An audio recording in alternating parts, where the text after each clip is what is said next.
When you are finished using a can or a bottle, do you recycle it? My name is Ayana Reed, and my topic, if you guess, is on the rock cycle. So, this quote is from Rebecca Hirsch, who made the book published in 2015, which is called The Rock Cycle. So, the rock cycle is driven by two forces, one by Earth's internal heat engine, and the second one is the hydrological cycle. So, what is in the rock cycle? Well, I got it right here.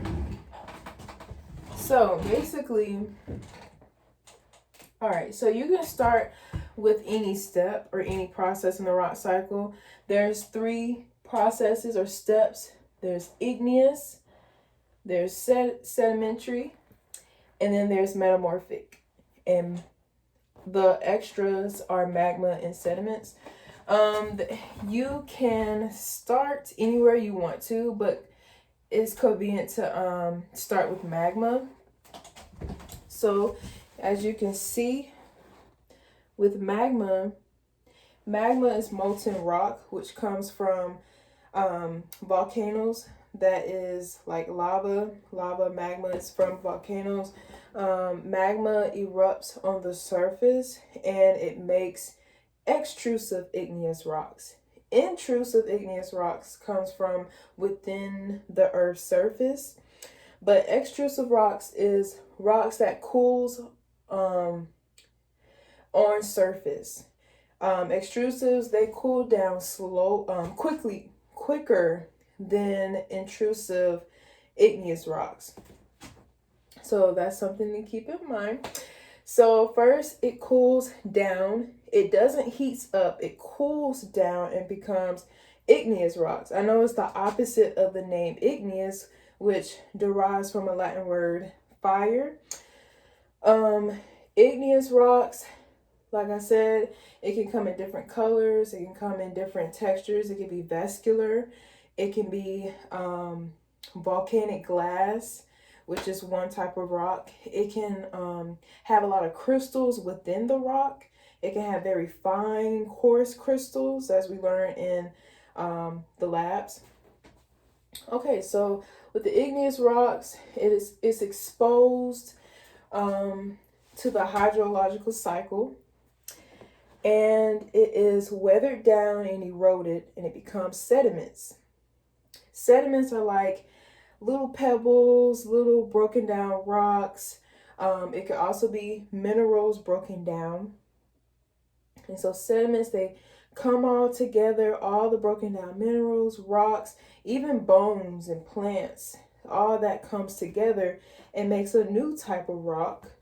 Through compaction, it becomes a sedimentary rock. And it can also be stacked upon where it looks like a stack of bookshelves. It can also look differently as well. It doesn't have to look like the cleavage doesn't have to look like a bookshelf or whatever you want to call it. Then sedimentary rocks go through heat and pressure. Through time, a very long time, it's pressured down. The layers are pressured down by more sedimentary rocks and more sediments. And through time, it's pushed down where it's closer to the Earth's heat. And through that heat and pressure, it becomes a metamorphic rock. And you can think about this rock as like a combination of the two rocks, igneous and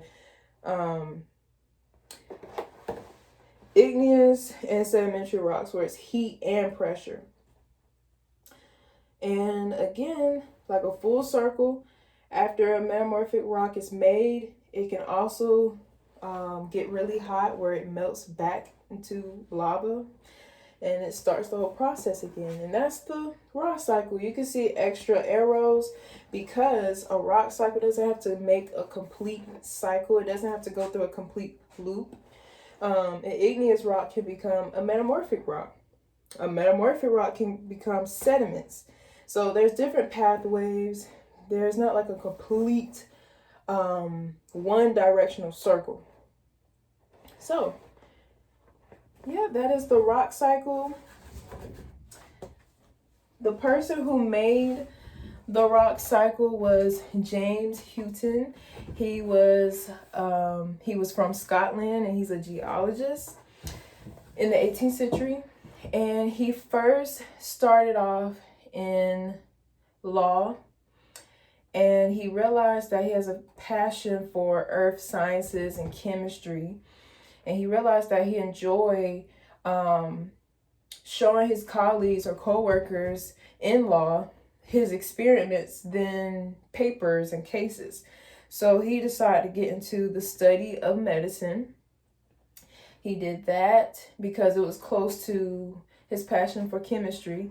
And then he realized, I want to do a little more than that. He had a farm, and that's when he did all of his experiments and formed a lot of hypotheses that weren't widely accepted yet until later on, like many other scientists. And yeah, and he made the rock cycle, and he also made another theory called uniformitarianism. If I say it right, I don't know. Y'all can look it up if I don't say it right.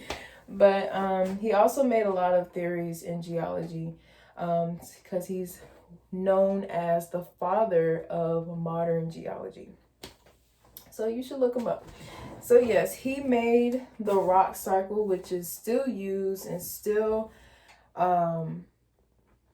learned today. And that is the rock cycle. Now I want to show y'all my own experiment. I decided to be James Hewton for a day and show y'all my experiment with not rocks. I sped up the process by using starburst, because in a normal rock cycle, it takes approximately 20 million years. It could be more or less. So let me show you my experiment.